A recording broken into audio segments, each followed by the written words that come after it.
Congress party అభ్యర్థిగా టీకే అబ్దుల్ అలీ ఖాన్ గారిని అభ్యర్థిత్వాన్ని party అధిష్టాన వర్గం ప్రకటించిన నాటి నుండి కడప అసెంబ్లీ నియోజకవర్గంలో రాజకీయ ప్రకంపనలు వచ్చాయి. ప్రధానంగా అధికార పార్టీ అభ్యర్థి అంజద్ బాషా, తర్వాత ప్రత్యర్థి తెలుగుదేశం పార్టీ అభ్యర్థి మాధవిరెడ్డి గారు, ఇతర రాజకీయ పార్టీల్లో కూడా చాలా భయం, ఆందోళనలు కొనసాగాయి. ఇందులో ప్రధానంగా అధికార పార్టీ అభ్యర్థి అంజద్ బాషా గారు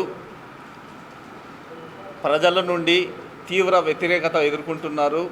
తర్వాత ఆయన పార్టీ వైసీపీ పార్టీకి కూడా వ్యతిరేక పవనాలు ఉండడం వల్ల నామినేషన్ దశలోనే కాంగ్రెస్ పార్టీకి కానీ కాంగ్రెస్ పార్టీ అభ్యర్థి టీకే అబ్దుల్ అలీ ఖాన్ గారి అభ్యర్థిత్వాన్ని కానీ తనకున్న పలుకుబడితో, తనకున్న కుయుక్తులతో ఇక్కడే నామినేషన్ స్థాయిలోనే నామినేషన్ తిరస్కరణకు ప్రయత్నం చేసి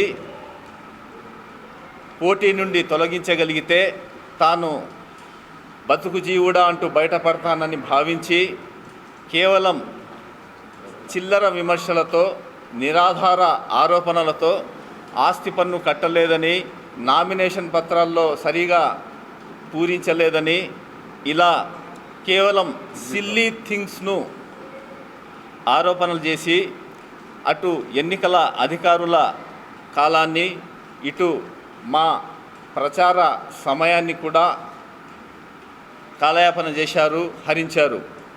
కానీ వారు చేసిన ఈ ప్రయత్నం వల్ల కాలం వృధా అయిందే కానీ నిజమే గెలిచింది. మేము కాంగ్రెస్ పార్టీ నుండి కానీ కాంగ్రెస్ పార్టీ అభ్యర్థి అబ్దుల్ అలీ ఖాన్ గారి సంబంధించిన వారు చూపిన ఆస్తి పన్ను లేదా ఆస్తుల విషయంలో కానీ దస్తావేజులతో, ఇతర ఆధారాలతో పూర్తిగా ఎన్నికల రిటర్నింగ్ అధికారికి సమర్పించిన వెంటనే దీని మీద సత్వర విచారణ జరిపి వెంటనే వారు సమ్మతిస్తూ వారు అధికార పార్టీ చేసిన, అంజద్ బాషా చేసిన అభ్యంతరాలను తోసిపుచ్చుతూ కాంగ్రెస్ పార్టీ అభ్యర్థి అబ్దుల్ అలీ ఖాన్ దాఖలు చేసిన నామినేషన్ పత్రాన్ని వెంటనే ఆమోదించారు. దీని ద్వారా మనకు అర్థమయ్యేదేమంటే ఎన్నికలకు ముందే వైసీపీ పార్టీ కానీ వైసీపీ అభ్యర్థి అంజద్ బాషా గారు కానీ తమ ఓటమిని ఒప్పుకున్నట్లు రుజువైంది. ఇంకా ప్రచార పర్వం ఉంది, ఇంకా ఎన్నికలు ఉన్నాయి, ఇంకా చాలా చూడాల్సి వస్తుంది. ఆయన ప్రజల్లో నుండి వ్యతిరేకతను దారి మళ్లించడానికి, ఈ ఎన్నికల నుండి గట్టెక్కించడానికి చాలా ప్రయత్నం చేస్తున్నారు. కానీ నేరుగా కాంగ్రెస్ అభ్యర్థిని, కాంగ్రెస్ పార్టీని ఢీకొనలేక ఈ విధంగా చేయడం బాధాకరం, దుర్మార్గం. ప్రజలు దీనికి బుద్ధి చెప్తారు.